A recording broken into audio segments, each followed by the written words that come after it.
1, 2, 1, 2, 3, 4. Jaded, jaded like you anticipated. Hey, haters gonna hate it. And yeah, it's X-rated. Let my words get you faded. Jaded. Ooh, daddies and mamas of the world. Welcome to episode number 8. My favorite number, infinity and beyond. It's another little musical theater episode, but we're doing it with the bass now, you know, to make it so you can feel it in your gut. I'm incredibly lucky to have my guests here today. We are writing currently a musical together, which is my dream come true. You might know him because he worked on Waffles and Mochi with a little someone, I don't know if you've heard of her, Michelle Obama. He also worked on Drunk History, and we originally met because we went to Emerson College together, and he scored one of the very first films I was ever in called In Dreams. In Dreams. It was about a woman it was about a man who took pills and then he would like create his own universe. Please, everybody, welcome Dan Gross to Jaded. Pew, pew, pew. How you doing? Good. I don't think In Dreams was me. Was it not? No, it was the 48-hour film festival. Oh, fuck. I thought you did that. No, did you not? Did you? I feel like you scored something that I was in college. Yeah. Did you? Was the 48-hour film festival. Oh, that's right. Oh, That was I'm my mixing first ever. it up. It was my first ever released movie. That's insane. Okay, so I kind of forget what the storyline was that we did. Was it like a weird forest thing? No, it was about the guy who was in the sitcom when he was a kid, and he used like quotes to get you to fall in love with him. Quotes from the sitcom. That's right. Oh my gosh, I forgot that. I know that's in a reel somewhere. I remember because it was like a swinging scene. Like, I remember that. Wow, man. See, you can't trust your own memory for shit. You know what I mean? You think you know it all, and you're like, that's exactly what happened. That's why we need multiple jurors, people. We can't just have one. Oh, college was so fun, wasn't it? I wanted to tell you guys about this like experience I had in college. There's this thing called frames per second at Emerson, which is the film program that we destroyed. Our class destroyed it wholeheartedly. I did one of those too. Right? It was so FPS. fun. Wasn't it it was like such a big deal because basically the school would sponsor these 2 big films, like one for fall and one for what is the other one? Spring. Whatever the other season is. And it was a big deal. Like, you know, you'd see your face up in a huge theater. And I don't know if you remember this, but the year before me, or my junior year, there was a guy who was like doing a film where he was driving and he crashed the car, and it was like a huge fuck up. Do you kind of remember that? I was working on that. I was driving the only working vehicle because I borrowed my mom's minivan because I grew up an hour south of Boston. He crashed the van, and then I think he might have left because he just got really overwhelmed, but I think he was the only one licensed to drive it, so they're in a bit of a pickle. But didn't I remember it, like they recorded it and they put it in the film, and you could see him like kind of crashing the side of the mirror, and it was like, what? It was so nuts. Like, everything mattered so much too, because nobody ever shoots on film anymore, but it's like so expensive to shoot on film. And I was doing a movie with this director, Adam Catino, and he was a senior. Are you still friends with Adam? Yeah. I know, yeah. So, and I was a freshman at the time, and I booked this film. It was such a big deal. It was such a big deal.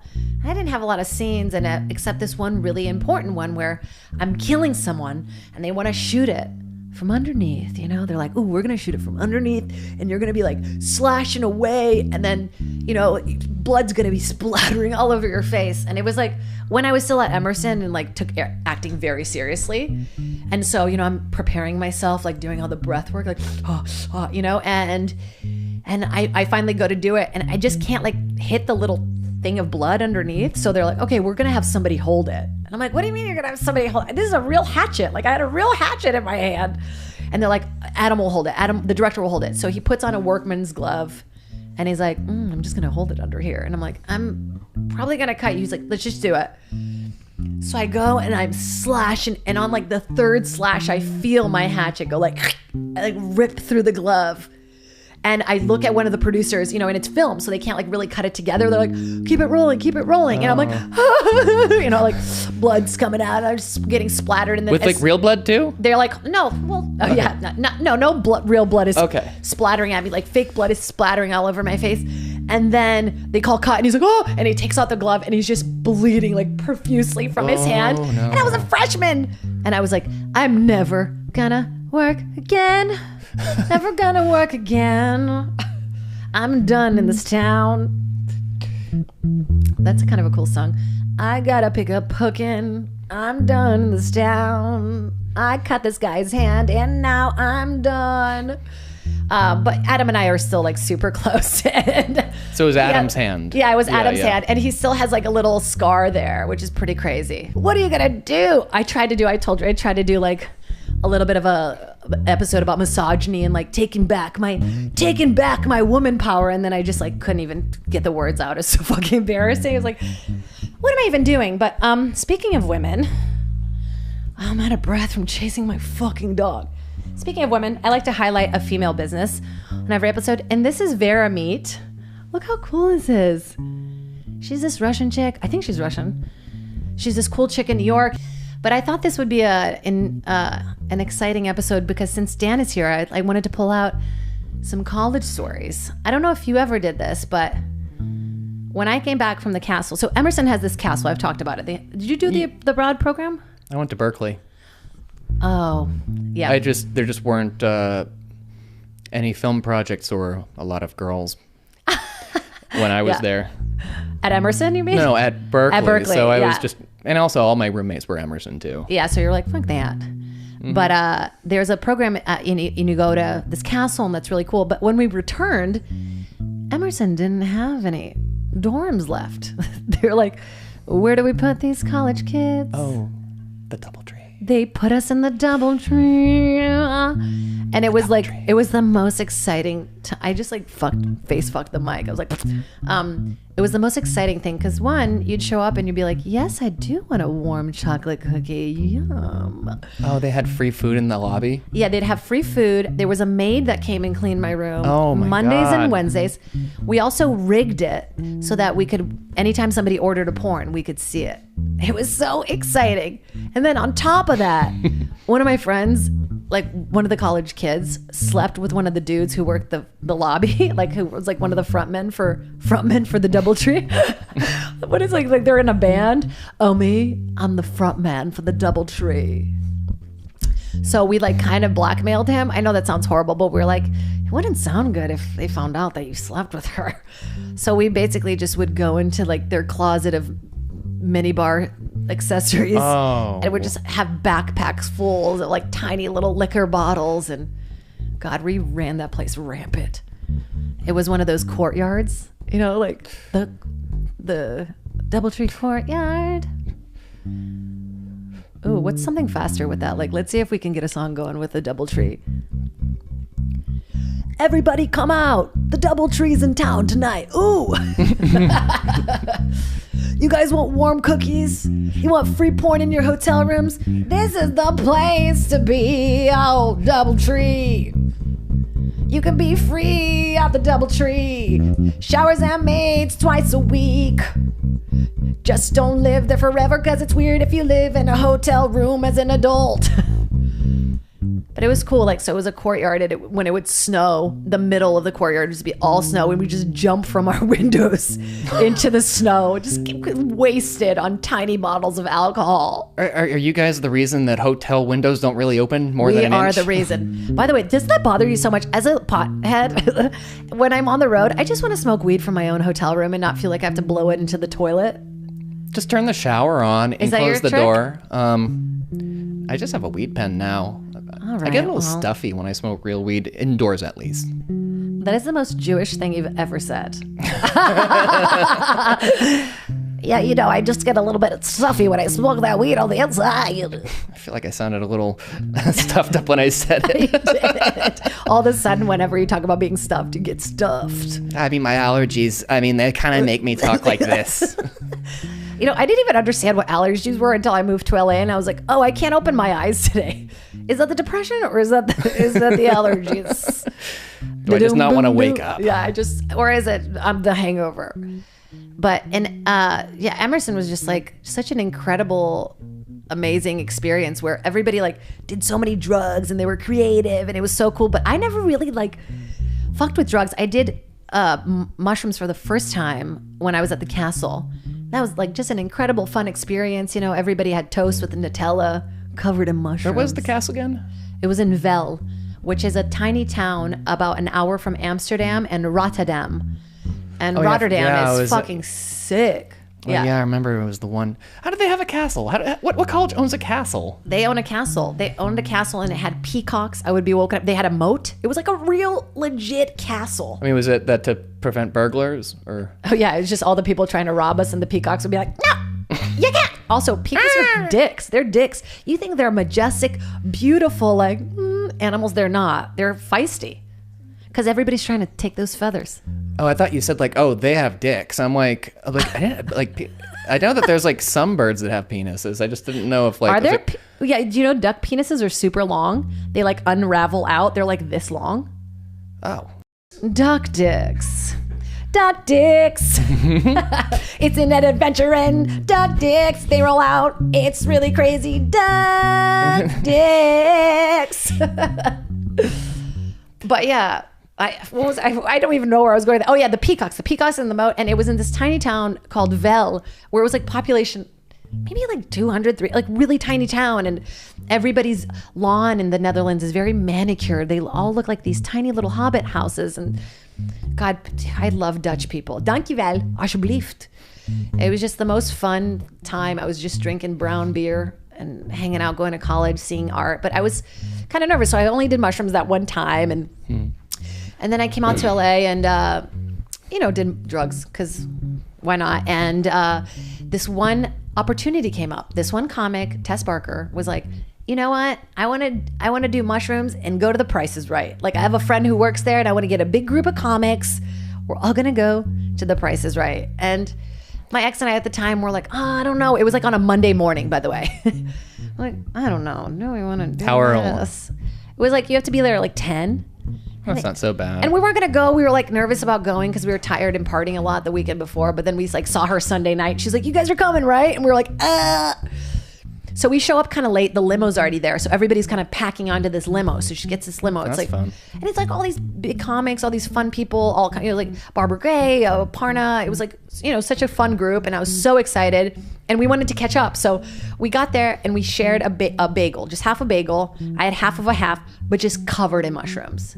Like I do mushrooms now pretty often and I'll do like a microdose and I feel crazy already. So like just covered in mushrooms and we're like smoking weed. I had one of those tiny little champagnes to goes with a little straw. And I just eat it all up. I don't know why, by the way. Reckless behavior. I know better than this. I went to college. So we get in the limo and it's fun. It's colorful. And we're driving towards Melrose. And I see one of those, it was like a sign for Veep. It was in the first season. By the way, if you haven't seen Veep, go give that a binge. It's one of the best shows ever fucking written.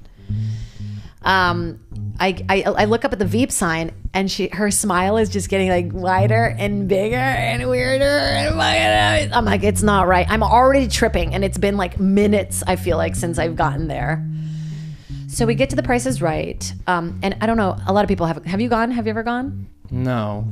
So it's like it's on Melrose and Fairfax, which is like a busy intersection of Los Angeles, right? Nobody wants to be there. People are going to work. Kind of herded like cattle. Yeah, like it's just a ton of people. And then you're like you're in this big line waiting to go in. So we're sitting in line and I'm getting, when you're like kind of getting fucked up and you start to kind of like lose control of the high. You're supposed to just like go with it, but I'm not really that chill.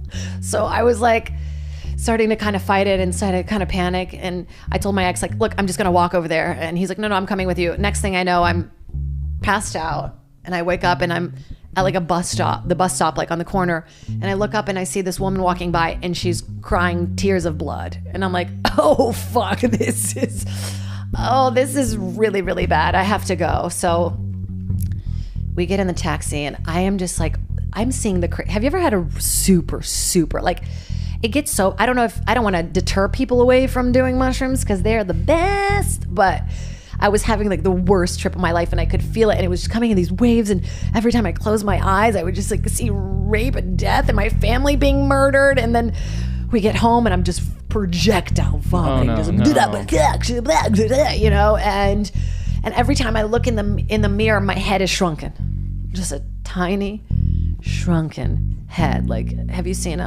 Beetlejuice, like the guy in the waiting room? Like, I just had this tiny head with a little bit of hair, like a little troll on the top. That's in the bathroom? Yeah, I'm looking in the mirror. Every time I'm looking in the mirror, my eyes are fully black. I don't know why that happens. You just taking a lot more color because your eyes dilate. Well, Yeah, I don't so know why. maybe, yeah. But your eyes act like it's darker, and that's why everything is like, whoa. Yeah, but something happens to when you're on mushrooms. It's just so fucked up. Yeah, and people are like, don't look at the mirror. But like when I'm actually having a good trip, I love looking in the mirror. It just, you feel like you're outside of yourself, but you're also like in charge. It's just, so I'm having this like horrible shrunken head, and it's just fucking horrible. And you know, my ex is like having a great trip, and he's just like, oh, hanging out, looking at the popcorn ceiling, being like, this is the best. And you know, meanwhile, everybody else got into The Price is Right. So it was a group of like, I don't know, 15, 20 comics, and they made it onto the show. And I'll post this after the podcast comes on, but Josh Androsky, one of the comics, made it on the show, fully fucked out of his head on mushrooms. I think he told this story on NPR, heard of it?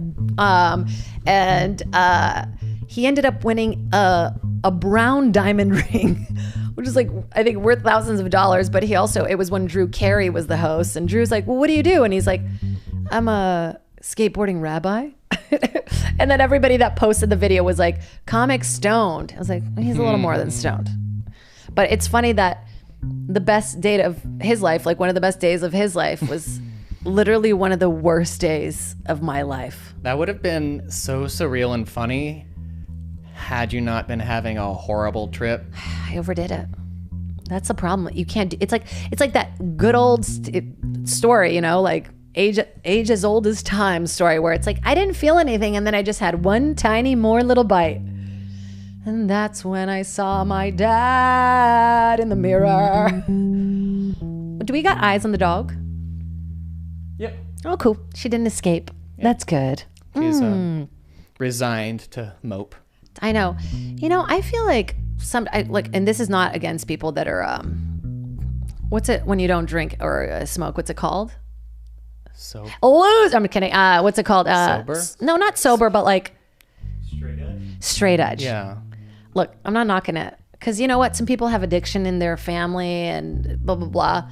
But there is something that sometimes we hold on to stuff so tight inside of us, can't be released without a little nudge of a drug. Remember when Homer goes into that weird dimension, and it's like, it's so crazy that we all know like The Simpsons, like as if it's like things that happen to us. Mm-hmm.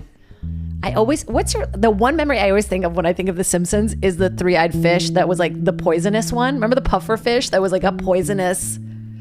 Every time I eat sushi, I think of that. I think you're... Am I fucking that up? Am I mixing that up? Well, there was the poisonous fish episode. And then there's like then there was the three-eyed fish from the all the pond. junk in the water, yeah. But it's interesting. I'm fascinated with how we keep certain memory and keep like in certain parts of our brain. Like for example, Portuguese is my given language. Português é a minha primeira língua. Sometimes when I'm speaking Portuguese more often, I'm around people who are speaking Portuguese, I have these memories flood back to me that I haven't thought of in years. Like they're just kept away in this part of my brain that only speaks Portuguese. Like I don't have a lot of memories about my childhood. Mm-hmm. And I don't know if that's like a trauma thing or just the pothead thing, but it's also like, it does feel like they kind of get released when I'm speaking Portuguese. I don't know if people, please share your experiences with me, but like I was in Brazil a couple of years ago, and my cousin started singing the song, and I just started singing along. And if you would have asked me if I knew that song, I would have been like, no. It was just a weird, like it's deep in your program. And I think that's why it's so important for people to talk about like trauma and talk about things that have happened to them out loud, because you don't even realize that to make this little like weird dent in your system. And that's why it's like, just take drugs and see what happens. Do you ever dream in Portuguese? Yeah, it's interesting. I remember the very first time that I dreamt in English. Like I remember the very first dream I had. I was like 13. I just moved to the States, and I picked up English pretty quickly, like considering, because it was a necessity, and I didn't want to be bullied anymore, and I didn't want to be Brazilian anymore. I was just like, I want to fit in. I love bacon and eggs. I'm American. But I remember my very first dream, and it was in black and white, and I had never dreamt in black and white before. It was almost like one step at a time. Like I hadn't gotten to the full realized colorful dream in English yet, but I never dream in Portuguese ever. Huh. But I sometimes think in Portuguese, and then I'll say a Portuguese word in an English accent, hoping that it's a correct word. Like the other day, I was thinking of like the word endless or like huge, and I was like vacuous, but vacuous means like empty, and like, but in my head for some reason, because of a word in Portuguese, it meant like huge, open air to me. Like association is interesting when you know multiple languages. The word vacuous, the word vacuous definitely sounds, it sounds more prestigious than being empty. Yeah, it's like vacuous. It means like empty-minded or like empty it's just, substance or. But it sounds like if you didn't know what it meant, it sounds like it would have, you would guess it's like, oh, vacuous, great, grand, vast. Yeah, and I thought that I would do really well on SATs because I'm such a fucking like, I love studying, but I couldn't like. Well, one, they're designed by white men for white men. Like, we got to get rid of those kinds of tests. Mm-hmm. But like, my dad would always, it always stuck with me because my dad was like, you can always think of the Latin root of the word and find your way. Mm-hmm. Because it's always going to be closer to a Portuguese word because of all the Latin rooted languages. Except for the other half of English, which is Germanic. Like, and that's what would always fuck me up. Like, so I would just be stuck and I'd be like, what's this word? What's blah, blah, blah. But I think it's really important that you teach your kids multiple languages. Like, because I don't know, like when I'm speaking Portuguese, it's in a different part of my throat. Fica tão gostoso falar português, gente. Eu tenho uma voz diferente quando eu falo português, não parece? Eu devo fazer um episódio só para as minhas amigas brasileiras e meus amigos brasileiros também. I just was talking so much shit about you guys. No, I was just saying I should do a whole Portuguese episode because your throat develops in a different way when you speak different languages. Like there's a word in Portuguese or a sound in Portuguese where it's A and an O and it's a little snake on above it. What's that called? I forget. Asterisk? No, that's not it. The little snake. I think that's the technical English dictionary term. The little snake thing above the A. And it's the sound. El squiggle. El squiggle? Yeah, of course. And it's called, it's own. It's the sound own. Do it. Own. See, so when you're American, it always like sounds like ow, because there's a weird part of your throat that develops when you're young. Like, and after the age of 12 and 13, you're pretty solid in whatever language you're going to be. So like when you hear people from Brazil, they're like, they moved when they're like 17, they're going to have like very strong accents. Yeah. I wish I had an accent. It would be so cool to have like a Brazilian accent. That's not even Brazilian. That's more like Sofia Vergara. Yeah, is she Colombian? She's Colombian. Yay. God, I was like really up Modern Family's dick the first couple seasons. They couldn't make it fast enough. I love things that like make you laugh and then make you cry at the end. I love a roller coaster of emotions. Mm-hmm. No, but you know that the show is they're so good. They're such a machine. The show is 21 minutes, okay? They have one joke per minute, one punchline per minute in every script. Isn't that brilliant? It's hard to do that. I mean, you write music. Mm-hmm. Yeah, no, that's a lot of joke. Yeah, I improvised on the show and got in a lot of trouble. Oh, so they were not into it. Writers are just like, what the hell is she doing? Yeah, and one of the actors was like, do it. It'll be so fun. And then I got yelled at, and he was like, oh yeah, somebody else got yelled at for doing that. I was like, why did you encourage me to do this? It was such a fucked up thing. I was like, what do you mean? But improvising is so fun. You just gotta get a little. When did you start playing the bass?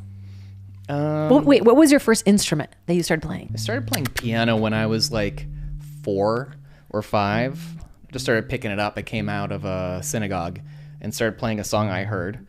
Took lessons from my dad. That was a bunch of screaming. Took old lady piano lessons from Mrs. Wing. Mrs. Wing? How was she? Was she strict or was she like really sweet? Well, it was like, hey, wow, Dan's really good at piano. And then she realized that I actually had trouble reading music. Oh. But I was memorizing all the stuff she'd play for me, and then she wouldn't play it for me first, and then I started having meltdowns.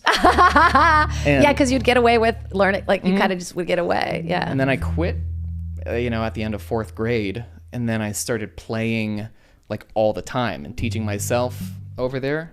And then I picked up saxophone then, and then in 5th grade, picked up guitar in 7th grade and bass in 8th.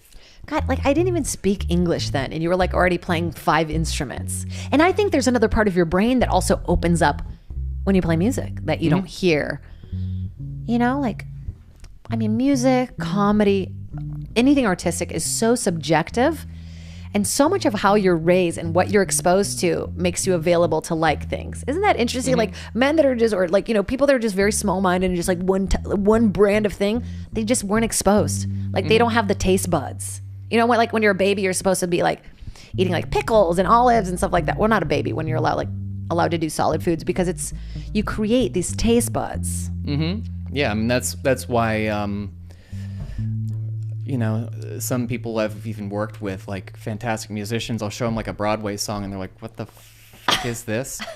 And like a hip hop person, I showed him some Hamilton, and he was like, this is really, really not cool. Yeah, people are really upset about, like, I have a lot of rapper friends too who are like, Hamilton is garbage. And I don't feel either way. Like, I saw it, I thought it was beautiful, and I've gotten really into the soundtrack, and it's just really fun to sing along, but it's Broadway first, Broadway. And then it's themed in, it's still super Broadway. It just has hip hop in it. Like, people get so insulted. I think honestly, musical theater makes people insults people. It like gets people in a doozy. But I was raised with it, so I'm just like, oh, cool. Like I know these beats. These are fun, and and it's supposed to be like, it's not like there's a campiness to it, That's what it is, camp. I think camp upsets people. Like, I don't love super campy drag queens. That's not really my style of drag queen. Let me just get that out there. But yeah, when you see it done well, you're like, it's so refreshing and exciting. And I think that it's not that people are not into camp. People are only into camp that they are camped-forable. Comfortable. They're comfortable. Comfortable. Are you comfortable? Like that. No, Broadway is not my camp. I like these silly magazines or like these silly comic books. Yeah. Like, it's campy, but I love them. But not Broadway. When do you think Broadway's coming back? Do you think 2022 we're going to see a little refresher, or no? I mean, probably later. Well, I mean, you need a big old audience to make that profitable. I don't know if like you can really make money at 25% capacity. Shite. I miss Broadway. But it's, I mean, we're looking towards like everybody getting vaccinated before flu season. Exciting. We're all going to get normal flus. Yeah. Hey, you're going to get just a, I'm sorry. Cheryl's now taken over Sam's lap. She's taken over. Oh, hey, I just want to take a moment to say also, if you've been listening since Ep 1, thank you for joining us. This has been such a beautiful learning process for me. I'm personally so sick of my voice, but I'm excited that you guys are not yet. And, let me know how you're feeling, and tell all your family to subscribe. I feel like there's a lot of dad jokes in here. I feel like your dads would be into this, right? No? My guest doesn't even agree with me, so never mind. Don't tell anybody about it. We're done. I don't know why just any kind of music just soothes my soul. Like, I've never really met a song that I'm like, well, no, that's not true. Remember when Rebecca, that girl, came out with that Friday song? And it was like really popular. Like, she was like, Friday, Friday, Friday. It was just like, that insulted me. I think that's probably the only kind of. I'm sorry, honey, if you're out there. I'm sorry. You know where that, like, I might be wrong about. I'm pretty sure that it was that. I think that it was like a girl. Her dad hired a music producer to make the song, and then so it was just kind of like a Sweet 16 part present, but it ended up making money. I mean, that dad was a good investor. I guess. He's really smart. I mean, it became like a viral thing. She just came out with a remix, and it's like really crazy. She's like all sexy now and all grown up. You know what I mean? Like, I love how it's like we're so innocent when we're little, and then we're like, I actually think I'm more innocent now than when I was a kid. I've like evened out. I've done it all. I'm done except DMT, and I've never done acid.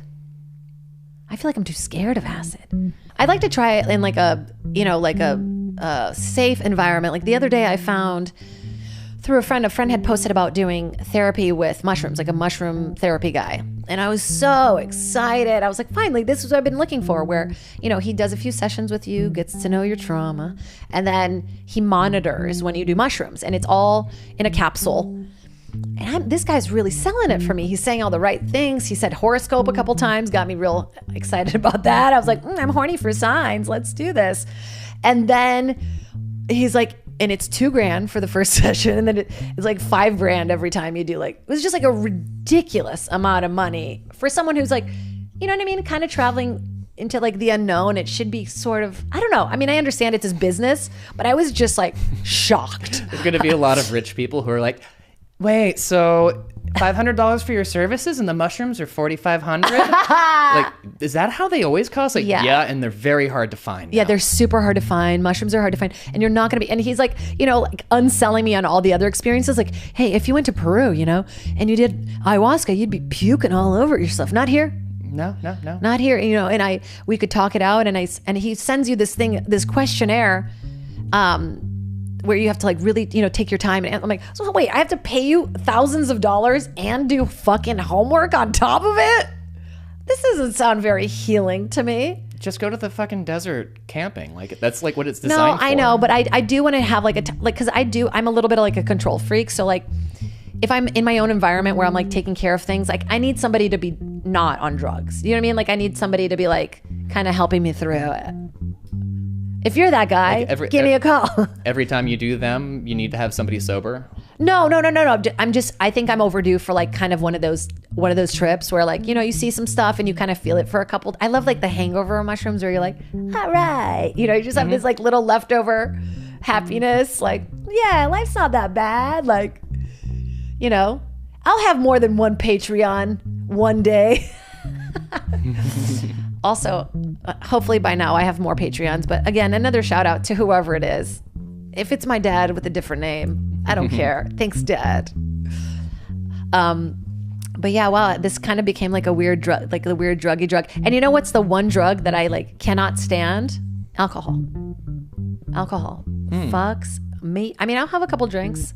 My favorite drink, Aperol Spritz. If you haven't had one of those, a little Aperol, which is an orange flavored liqueur.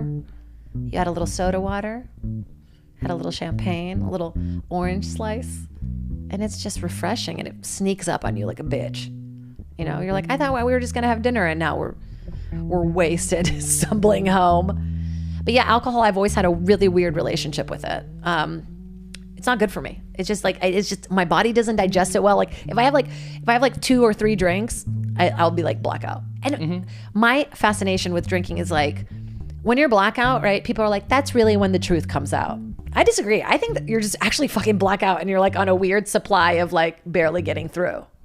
Yeah, I don't know if that's, you know, after your 10 drinks in, that's when you're your most genuine self. Yeah, like people are like, but you can't be lying because alcohol is like truth juice. And you're like, no, it's not. What the fuck are you talking about? You make out and have sex with the grossest people when you're drunk. Yeah, I mean, when you're that drunk, then like you tell people how you really feel. I know how you really feel. You have to puke. Yeah, I know how you really feel. You're an alcoholic. And it's hard for people to, and it's like such a fine line of like, you're an alcoholic / like, you just love to have a good time, you know, like, but my thing is like, there's nothing more disgusting than when somebody's drunk and like falling over and stumbling. And then you add heels and pussy flashings and just like dudes talking way too close to your face. Oh yeah. And you can smell what they just drank. Yeah. It's like, it's just such a disgusting, like, I'm being really judgmental. Hey, if you'd like to have a few drinks, do your thing. You know, have your poison. I'm talking about mushrooms like it's candy, so it's not fair. But yeah, for me personally, I've always had a weird like, I like my favorite part of mushrooms. I'm just going back, just talking about how much I love mushrooms. Like your perspective of size really changes. Like, do you ever feel this? Like for me, like I'll feel real tiny, but not tiny like skinny or like thin, or like I feel like, you know, like Alice Wonderland style. Like I ate a cookie and now I'm tiny and everything else is huge, or vice versa. And I love that weird perspective of like size shift. That's like probably my favorite thing. Whoever wrote or whenever they wrote Alice in Wonderland, they were definitely on fucking mushrooms, right? Nobody's like, and then I'll take a purple cat and have him talk. I mean, maybe it was like absinthe, but like real absinthe. Oh yeah, I've had some real absinthe. That really messes you up too. Oh, I love when you do absinthe and like they do the little drip, like into the sugar drip. It's very Netherlands. I mean, why not just add the sugar to the drink when you make it? Because it's the way that you it's the way that you distill it. It has to like go through the sugar. It's like, it's like coffee connoisseurs. You're like, come on, man, just do the regular fucking like anybody that's a little too snoot about anything, like, no, this is how you drink wine. Like, just come on. Like, there's a time and place. Like, don't impose your weird, like, extra knowledge on things on me, okay? This is how I drink wine. Glug, glug, glug. I'm kidding. I just went through talking about how I don't like alcohol. I'm a liar. It's been such a lovely time to have you here. Is there anything that you would like to plug besides, your TV show you did with the Obamas? Oh, you have some videos. What are your socials where people can find you? Dan Gross Music at Instagram.gov. Did you guys get that? Did you write that down? It's really important. And Dan is helping me put one of the most important projects that I've ever done on its feet. And it's just this incredible collaborative program. And I'm just so excited. And hopefully by the end of May, it'll be up. So when this episode comes out, it'll be baking in the oven, Dally. But thank you guys so much for listening. Please do all the fun homework. Subscribe. Follow me on Patreon. Follow my socials at Jade's Podcast. Look up the website for all the road dates. I think when this comes out, I'm going to be in San Diego pretty soon, and then also Rochester. Got some dates on the books. Going to try to do some of the music stuff. Yeah. You've been jaded. You just got jaded, so how do you feel? Cool. We're done. Jaded. Mano, vamos ficar jadeada. Vamos lá.